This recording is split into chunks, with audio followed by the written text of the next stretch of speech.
In Minecraft, waiting for blazes to spawn can be the longest parts of any speedrun. Luckily, speedrunners have figured out a trick to optimize the spawn rates of these blazes. In this video, I'm going to explain the simple mechanics of why this works and show you the trick that all speedrunners use to cut minutes off their total time. The first thing to understand about mob spawners is the radius around them in which mobs like to spawn. A 9x9 platform with an open roof about 5 blocks tall give the blazes the perfect area in which they like to spawn. Another key factor which affects mob spawns is the light level in which they're located. Blazes won't spawn on blocks with light level 12 or higher. Fire on soul sand produces a lot less light than blocks like nether bricks. This can come in handy when you're making your platform, but I'll explain more of that later on. Now I'll show you the different ways to blaze bed depending on a few different variables, one of which is which explosives you have. If you start a desert temple, you probably have more TNT and don't want to waste any beds. Spawners can also spawn in the open or closed, which will help make your decision for which method's best. For these, you need to understand what the difference between a hard or soft block is. Most commonly, people will use nether bricks or wood as their hard block, and this will affect the radius of any explosion behind it. Hard blocks will prevent the spawner from breaking in situations where soft blocks wouldn't. And finally, soul sand is not the height of a full block, which can affect the explosions from the TNT. Open spawner, 1 bed, 1 hard block. Build 4 blocks back from the top left fence post and place a hard block on top of the spawner.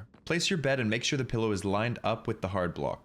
That's where the explosion comes from. Drop down a step and place this block before detonating to prevent as much damage as possible. As you can see, you probably don't want to do any of these without a fire res potion, but hey, live your life. This method works the exact same in a buried spawner, except for building off the fence post, you just dig these 2 holes.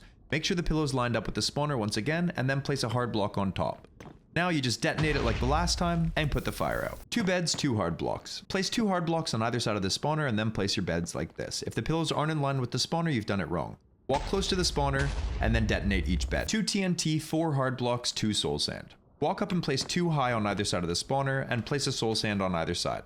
Place the TNT on top, and then detonate both as quickly as you can. Run away to take no damage. A slightly better version uses 3 TNT, 5 hard blocks, and 2 soul sand. Place 4 of your hard blocks in this U shape and place soul sand near the top points of them. If you place the soul sand in the back corners, it will blow up the spawner, so be careful. Place this hard block and another TNT directly in front of it. Detonate the back 2 TNT as close to each other as you can, and then the third one while you walk away. This version is very similar to the last, but it helps you clear more of that optimal 9x9 platform that blazes want to spawn on. Now once you've blown up the surrounding area, you want to start making your platform out of this soul sand. If the blazes shoot the soul sand, it won't give off enough light to prevent more from spawning. This is why we use it for the platform. I find it easiest to bridge 2 off the middle of the platform and then connect 4 from either side. Do it on both sides of the spawner and you should have the perfect platform. Just be careful because blazes can spawn during this time and knock you off the edge. When it's done, you should notice significantly more blazes spawning and you'll get out of the nether quicker than you know it. Feel free to leave me a comment on other things you want to see a video on. If you liked this video and it helped out, please drop a like and subscribe. It really helps. Thank you.